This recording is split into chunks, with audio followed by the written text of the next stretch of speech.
Assalamualaikum and hello everyone. Welcome back to our podcast. So today I'm with Sheila, Ameh and Rushdina. My name is Danish. How are you guys doing today? I'm doing great. Pretty good. Looking forward to the discussion. Same here. This topic is actually quite interesting because we deal with this almost every day. Exactly. Today we were discussing hygiene and halal authenticity issues in Nasi Kandar Restaurant. Now, when people think of Nasi Kandar, most of us immediately think of Penang. It's one of Malaysia's most famous dishes, and honestly, I don't think there's a Malaysian who hasn't tried at least once Nasi Kandar. But recently, there have been several controversies involving hygiene and food handling practices in some Nasi Kandars and mamaks. Yep. One of the cases that went viral involved a video that went viral showing that fried chicken on top of the garbage.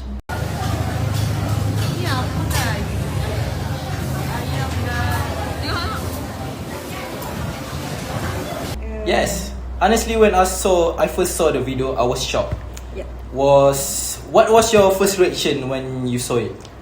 Oh my god, for me, I was feel disgusted. Yeah, I mean, even if the food was directly touching the trash, why would you place the food anywhere near a trash can in the first place, right? So as a customer, once I see something like that, I immediately start questioning the restaurant standard, hygiene standard. So if something that obvious can happen, then what about the thing customer don't see behind the closed kitchen's door? Yes. So I had the same reaction with you, Sheila. The thing is, food business depend on heavily trust. So customer don't enter kitchen or inspect everything before they eat. So they trust the restaurant following proper procedure. So when video like that become viral, so it damage the trust almost instantly. I agree. And now the social media spread information very quickly. One video can reach almost 1,000 of people within hours. Even if the restaurant later explains the situation, the damage to public perception may already be done. That's true, and this brings us to the major issue, hygiene. Sheila, based on our case study, why is hygiene such a critical issue in food businesses? What do you think? For me, is hygiene is important because it's directly affect our food safety and consumer health. So according to the research we review, some common problems found in the food premise include the dirty kitchens, pest infestation, improper food storage, and unsafe food handling practice. So these issues can increase the risk of food contaminations and foodborne illness. So imagine you guys buy food from the restaurant and later suffering from the food poisoning because of the basic hygiene procedures were not followed. So that's not just inconvenience, it can actually be dangerous, right? So what worries me most is the customers often judge restaurant based on what they can see, and if the dining area looks clean but the kitchen isn't, so consumer can never know until the problem occurs.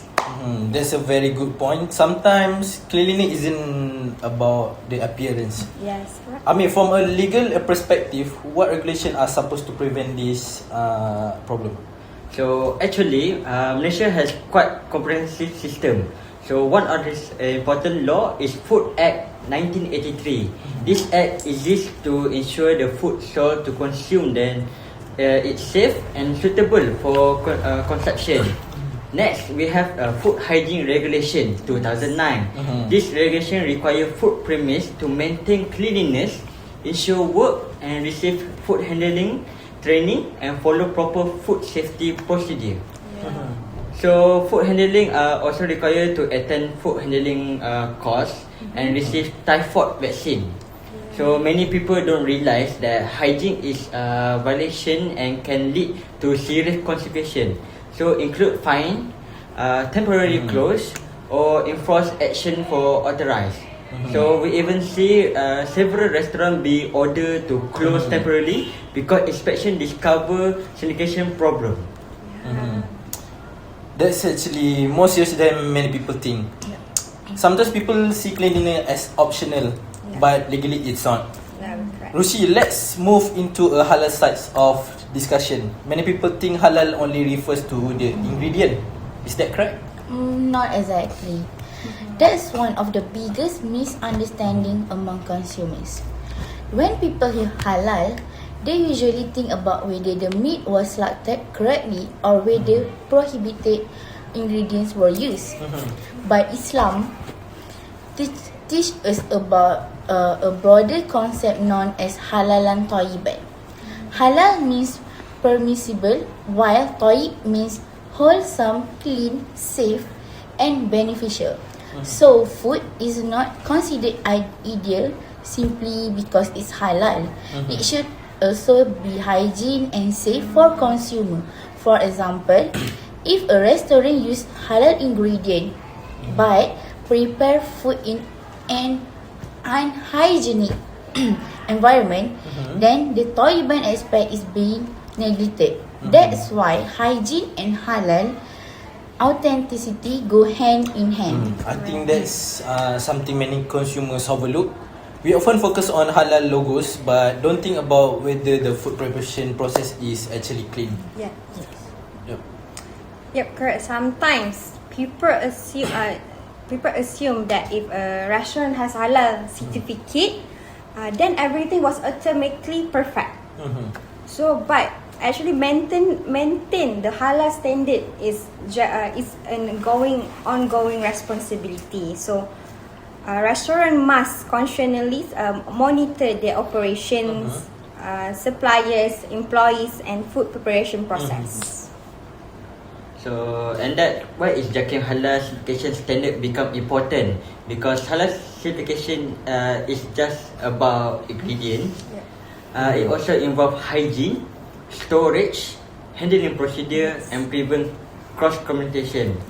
So cleanliness is actually part of maintaining halal integrity. Speaking of halal integrity, let's talk about the impact of this issue. What happens when consumers starts losing confidence? Yes, the biggest impact is definitely consumer trust.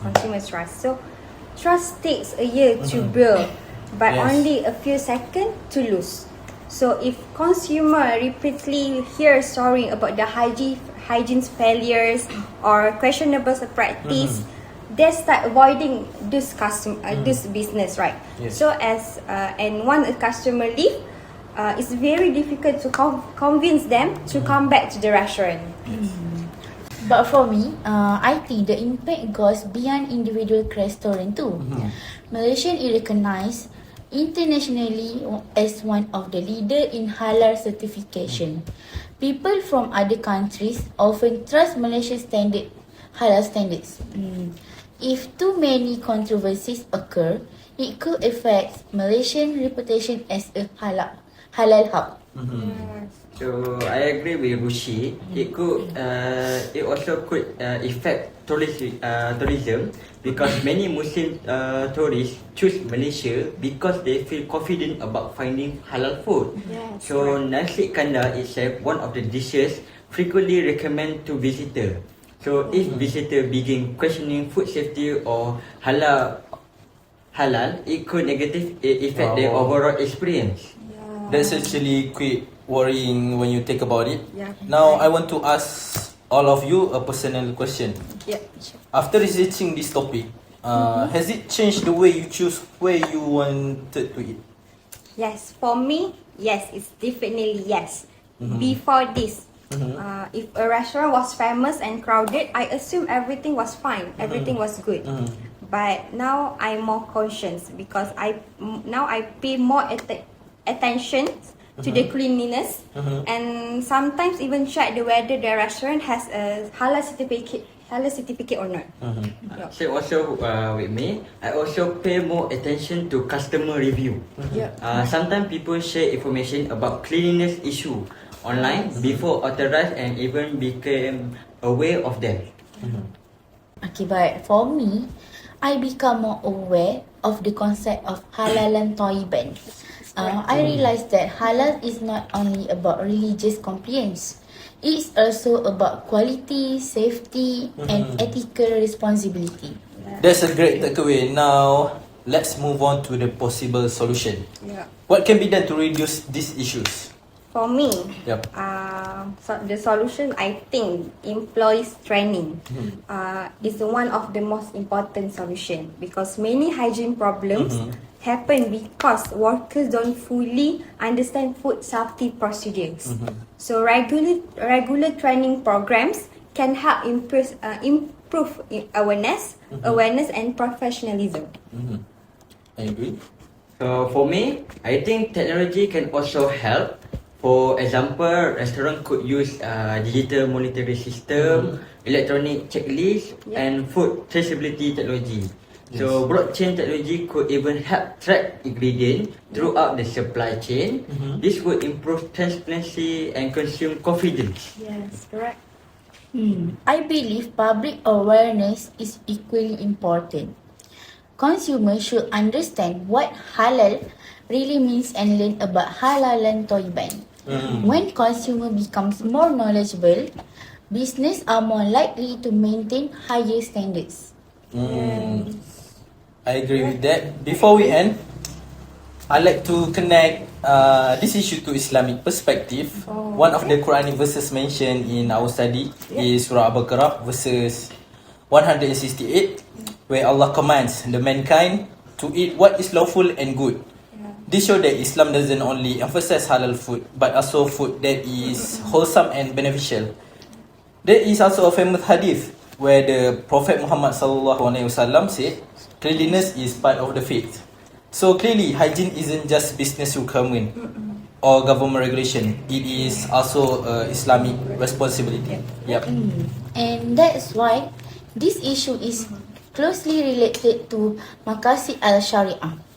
Specifically, his al-Din, which means protecting religion, and his al-Nafs, which means protecting life.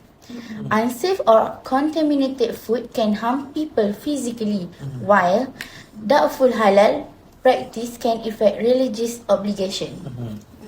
Well said. Thank you everyone for sharing your thoughts today. To conclude, hygiene and halal authenticity are not separate issues. They are closely connected. Restaurant must not only provide halal food but also ensure that food is prepared, stored, and served in a clean and safe environment. At the same time, consumers should remain informed and aware when making food choices. Only through cooperation between restaurant operators, authorities, halal agencies and consumers can we maintain confidence in Malaysia halal food industry. So that's all from me. Thank you Sheila, Amir and Rusdina for contributing your time today. And thank you to everyone for listening. Dennis sign off. Assalamualaikum and see you in the next episode. Bye!